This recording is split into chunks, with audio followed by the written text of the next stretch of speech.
El sol se alzaba sobre las colinas de Zora, teñiendo de oro los campos de cebada y los olivares que custodiaban la aldea de Mahaneh Dan. Allí, entre el rumor del viento y el canto de los pájaros, nació Sansón. Su llegada al mundo estuvo marcada por un presagio. La noche anterior, un león había rugido frente a la casa de su padre, Manoaj, y las estrellas habían formado un círculo perfecto sobre el techo de paja. La profecía de los ancianos fue clara. Este niño no será como los demás. Será fuerza bruta y debilidad humana. Con su cabello crecerá su poder y con su corazón su destino. Sansón creció como un torrente desbocado. A los 10 años ya cargaba piedras que ni los burros podían arrastrar. A los 15 derribó un olivo centenario con solo 3 golpes. Pero su madre, temerosa de la profecía, le advirtió: «No cortes tu cabello, hijo mío, no bebas vino ni toques carne impura, tu fuerza no es tuya, es prestada». Sin embargo, la fama de Sansón se extendió más rápido que el fuego en un campo seco, y con ella llegó la atención de quienes ansiaban verlo caer. Una tarde, mientras Sansón descansaba bajo una higuera, una sombra cruzó el valle. Era Dalila, guerrera de los filisteos enviada con una misión. «Sedúcelo, descubre el secreto de su fuerza, y tráeme su cabello». Pero lo que Dalila no sabía era que Sansón, tras su sonrisa despreocupada, escondía un dolor antiguo. Y esa misma noche, mientras las antorchas de los filisteos se acercaban a Mahaneh Dan, las llamas de las antorchas filisteas danzaban como serpientes en la oscuridad, avanzando hacia las frágiles casas de adobe. Sansón, despierto y alerta, olió el peligro antes de verlo. Sus manos, callosas como corteza de roble, se cerraron alrededor de una piedra que yacía junto al pozo.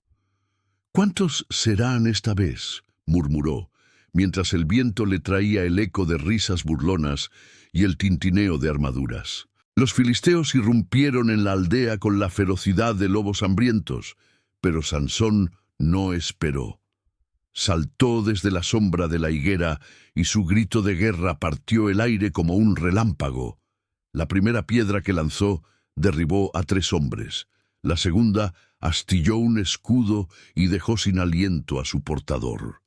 Los aldeanos, escondidos tras sus puertas, observaban entre rendijas cómo el hijo de Manoaj se movía como una tempestad, esquivando lanzas y devolviendo cada golpe con el doble de fuerza.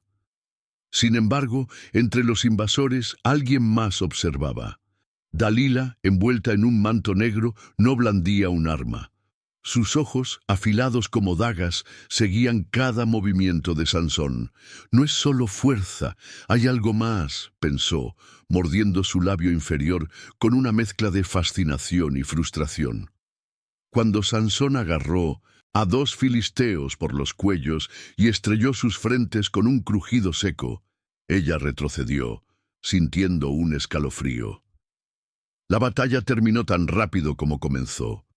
Los filisteos huyeron, arrastrando a sus heridos, y Sansón se quedó de pie entre el polvo y el silencio. Pero entonces una voz lo llamó desde las sombras. «¿Temes a la muerte, gigante?», preguntó Dalila, emergiendo con lentitud, su pelo de ébano brillando bajo la luna. Sansón se volvió y por primera vez en años algo en su pecho latió con fuerza desconocida. No era miedo, tampoco ira. «La muerte me teme a mí», respondió, aunque su tono carecía de arrogancia. Dalila sonrió, y en ese gesto había más peligro que en un ejército entero. «Quizás», susurró, acercándose hasta quedar a un susurro de él, «pero todos tenemos un precio. ¿Verdad, Sansón?». Él no retrocedió, y en ese instante, mientras el humo de las antorchas extinguidas se elevaba hacia las estrellas, Dalila supo que su misión sería más difícil de lo esperado, y más dulce. Los días siguientes a la batalla, una calma inquieta se apoderó de Mahaneh Dan. Sansón, sin embargo, no podía descansar. Dalila lo seguía como una sombra que el sol de mediodía no lograba borrar. La encontró junto al río, lavando heridas imaginarias en aguas heladas. La vio en el mercado, negociando dátiles con los mercaderes mientras sus ojos buscaban los suyos. Y una noche la descubrió frente a su casa, cantando una melodía filistea que le recordó a las nanas de su madre. «¿Qué quieres?», le preguntó Sansón, apoyado en el marco de la puerta, los brazos cruzados sobre su torso marcado por cicatrices. «Lo mismo que tú», respondió ella, acariciando las cuentas de ámbar que colgaban de su cuello. «Algo que no tenemos». Él sabía que era una trampa. Lo veía en cómo sus dedos jugueteaban con el puñal oculto bajo su túnica, en cómo sus palabras goteaban miel envenenada. Pero también había algo más, una soledad que resonaba con la suya. Sansón, el invencible, nunca había tenido a alguien que lo mirara sin ver primero al monstruo, al prodigio, al arma. Dalila lo llevó a las ruinas de Sorek, donde los pilares de un templo olvidado se alzaban como huesos de gigante. Allí, entre columnas fracturadas, le habló de reinos perdidos y de dioses sedientos. Sansón la escuchó, y cuando ella apoyó la cabeza en su hombro, no la apartó. «Dime un secreto», susurró Dalila, su aliento cálido rozando su oreja. «Uno que nadie más conozca». Sansón cerró los ojos. Recordó las palabras de su madre, el peso de su cabello, más denso que cualquier cadena. Pero antes de que pudiera responder, un gemido quebró el silencio. En el valle, oculto entre la maleza, un niño pastor señalaba hacia el norte con manos temblorosas. «Filisteos», balbuceó. «Cientos, marchando bajo un estandarte de hierro y sangre». Sansón se irguió, pero Dalila lo tomó de la muñeca. «Huye», le dijo, y por un instante su voz sonó genuina. «Esta vez no es una emboscada, es una guerra». Él desenfundó la mandíbula de asno que llevaba en la espalda, su arma favorita. «Nunca aprenden», rugió, y partió hacia la llanura, dejando atrás a Dalila y su conflicto. Pero lo que Sansón no vio fue cómo ella, lentamente, recogió un mechón de cabello oscuro que había quedado enganchado en una roca. La tormenta se desata. La llanura de Sorek se transformó en un infierno. Los filisteos avanzaban como langostas blindadas, sus escudos formando un muro dentado. Sansón cargó contra ellos con la mandíbula de asno, girando sobre su cabeza, trazando arcos letales. Cada golpe enviaba cuerpos volando, cada rugido suyo hacía titubear hasta a los más fanáticos. La tierra pronto se empapó de sangre y el aire se espesó con los gritos de los moribundos. Pero algo era distinto. Por primera vez, Sansón sintió el peso de su arma. Un hilo de sudor le corrió por la sien y al esquivar una lanza, tropezó. «¿Debilidad?», pensó furioso. Imposible. Su cabello aún ondeaba grueso y salvaje sobre sus hombros, atado con la correa de cuero que su madre le había tejido. Dalila, desde una colina cercana, observaba la batalla con los ojos entrecerrados. En sus manos sostenía el mechón de cabello de Sansón, enrollado en un hilo de oro. Junto a ella, un sacerdote filisteo entonaba cánticos en una lengua muerta mientras vertía aceite sobre un brasero. «El pelo es solo el puente», susurró el hombre. «El verdadero poder está en el voto, y todo voto puede quebrarse». En el campo de batalla, Sansón derribó al capitán filisteo, pero al intentar levantar su cuerpo para arrojarlo contra los arqueros, sus músculos temblaron. Los filisteos lo notaron. Un murmullo de esperanza recorrió sus filas. «¡El gigante flaquea!», gritó uno, y redoblaron su ataque. Sansón, cegado por la rabia, no se dio cuenta de que Dalila había clavado una aguja de plata en el mechón de cabello, ni de cómo éste comenzó a arder sin consumirse. Solo sintió un frío repentino en las venas, como si alguien hubiera bebido de su fuego interior. Al caer la noche, los filisteos se retiraron, pero no en derrota. Sansón se quedó de pie entre los cadáveres, respirando con dificultad. Miró sus manos, donde las cicatrices parecían más profundas. En la distancia, el brasero de Dalila brillaba como un faro perverso. «¿Qué me está pasando?», masculló, mientras el viento llevaba hasta él el eco de una risa conocida. La risa de Dalila se desvaneció en el viento, pero su eco permaneció clavado en la mente de Sansón como una espina. Regresó a Mahaneh-Dan cojeando, cada paso un recordatorio de su fragilidad recién descubierta. Los aldeanos que antes lo vitoreaban ahora susurraban tras sus puertas: «Está maldito, los dioses lo abandonaron». Hasta los perros callejeros evitaban su sombra. En la cueva donde solía refugiarse de niño, Sansón encendió una hoguera y examinó su cuerpo a la luz titilante. Las marcas de guerra seguían allí, pero algo más había cambiado. Sus venas, antes prominentes como raíces bajo la tierra, ahora yacían planas, y su cabello, aunque aún largo, había perdido su brillo feroz. «No es el cabello», murmuró, recordando las palabras del sacerdote filisteo que Dalila había replicado en su ritual. «Es el voto». Su madre le había advertido. El voto de Nazareo lo ataba a la pureza, a la abstinencia, a la entrega total a un propósito sagrado. Pero Dalila, sin saberlo, había encontrado la grieta en su juramento, el deseo. Mientras tanto, en el campamento filisteo, Dalila contemplaba el mechón de cabello enredado en el hilo de oro. El sacerdote, con los ojos inyectados en sangre, tallaba runas en una tablilla de arcilla. «Con esto», dijo, «su alma estará ligada a la nuestra. Cuando rompas el hilo, su fuerza será tuya».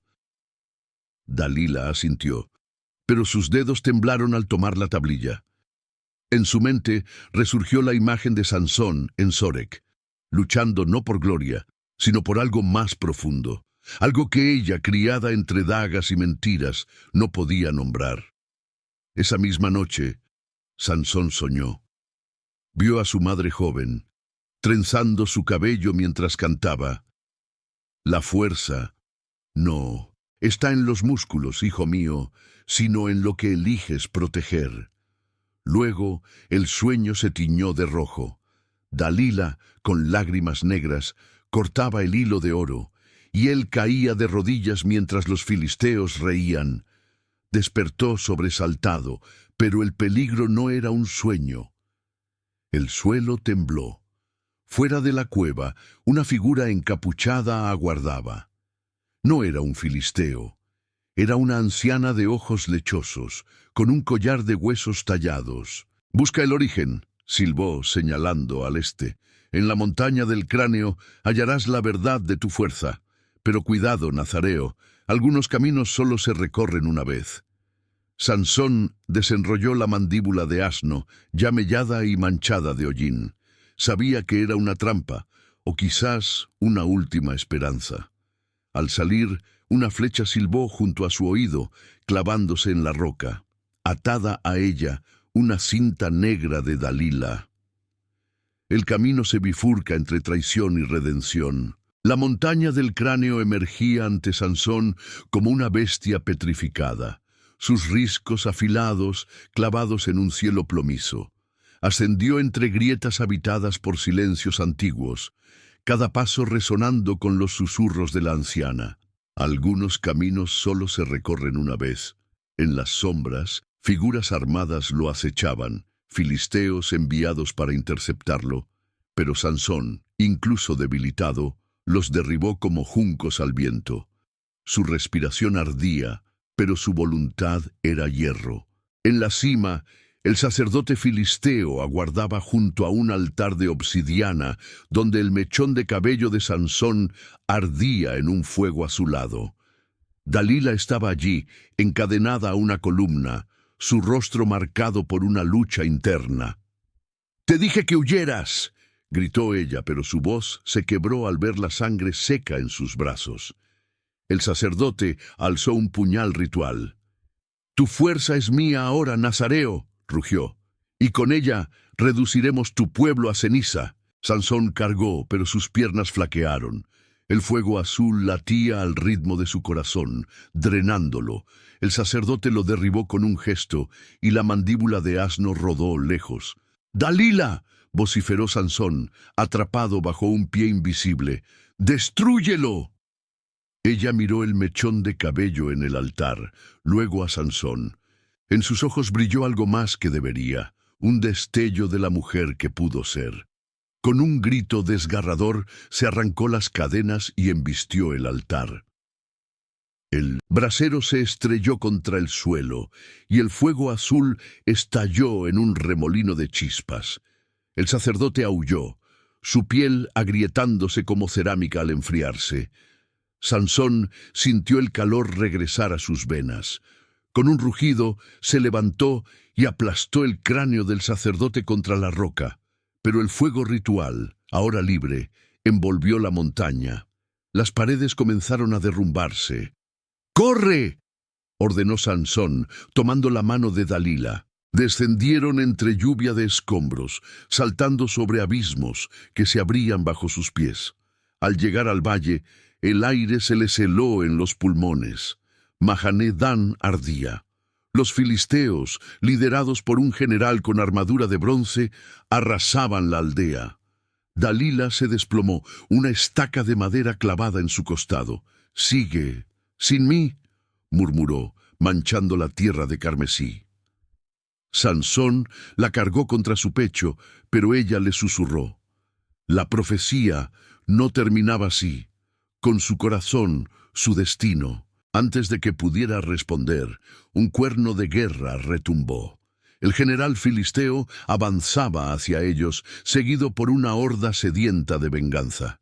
Sansón tomó la mandíbula de asno, ahora resplandeciente con el fuego ritual que aún danzaba en sus grietas. «Quedaos atrás», advirtió a los aldeanos sobrevivientes que se refugiaban tras él. Pero Dalila, con sus últimas fuerzas, lo detuvo. «No luches por ellos, lucha con ellos». En ese momento, un niño corrió hacia Sansón y le entregó la correa de cuero de su madre, la misma que sujetaba su cabello años atrás. Sansón se la ató a la frente y algo se selló en su interior. No era solo fuerza, era propósito. Los filisteos cargaron. Sansón se alzó, y tras él los aldeanos empuñaron hoces, piedras y rabia acumulada. «Por Mahané Dan», rugió Sansón, y el valle entero retumbó. El destino aguarda su último movimiento. La batalla fue un torbellino de acero y gritos. Sansón, con la correa de su madre en la frente y el fuego ritual ardiendo en sus venas, se abrió paso entre los filisteos como un huracán. Los aldeanos lo siguieron, convertidos en una sola sombra de furia y esperanza. Hoces contra espadas, piedras contra escudos, y en el centro de todo el rugido de Sansón que hacía temblar hasta las nubes. El general filisteo, imponente en su armadura de bronce, lo desafió cuerpo a cuerpo. Sus espadas chocaron, creando chispas que iluminaron la noche. Sansón esquivó un golpe mortal, pero la hoja le rozó el costado, dejando un surco de sangre. Dalila, tendida en el suelo, alcanzó a gritar: «No es tu fuerza, es tu elección». Sus palabras resonaron en él. Recordó a su madre trenzando su cabello, a Dalila entre las ruinas de Sorek, al niño que le entregó la correa, y supo que la profecía no hablaba de victoria, sino de libertad. Con un movimiento brusco, Sansón se dejó caer de rodillas fingiendo derrota. El general rió, alzando su espada para el golpe final. Pero entonces Sansón se irguió y lo agarró por el yelmo. «Mi fuerza nunca fue mía», rugió. «Era de ellos». Antes de que el general pudiera reaccionar, Sansón lo arrastró hacia la base de la montaña del cráneo, donde las grietas del ritual aún humeaban. Con un último esfuerzo, golpeó la roca con la mandíbula de asno. El impacto resonó como un trueno, y la montaña comenzó a desplomarse. «¡Sansón!», gritaron los aldeanos, corriendo hacia atrás mientras enormes piedras caían. Él miró hacia Dalila, cuyos ojos ya se nublaban. Con su corazón, su destino, susurró ella, y expiró. Las ropas de Sansón ardían con el fuego azul del ritual, mezclándose con la polvareda del derrumbe. Abrazó al general filisteo, inmovilizándolo, y alzó la voz por última vez. «Mahaneh Dan vive». La montaña colapsó sobre ellos, sepultando a Sansón, al general y a lo que quedaba del ejército filisteo. Cuando el polvo se asentó, solo quedó un silencio sagrado. Los aldeanos, entre lágrimas, encontraron en los escombros dos cosas: la correa de cuero de Sansón, intacta, y un mechón de cabello de Dalila, enredado en ella. Lo enterraron juntos bajo un olivo joven, donde las estrellas formaban un círculo perfecto esa noche. Años después, se contaba que en las noches de tormenta, un rugido recorría el valle. No era de dolor, sino de libertad, porque Sansón, al fin, había entendido que su destino no era ser un arma, sino un puente, y así, entre leyendas y canciones, su corazón siguió latiendo. Si llegaste hasta aquí, suscríbete, dale manito arriba y activa la campanita para que te enteres cuando subas más video.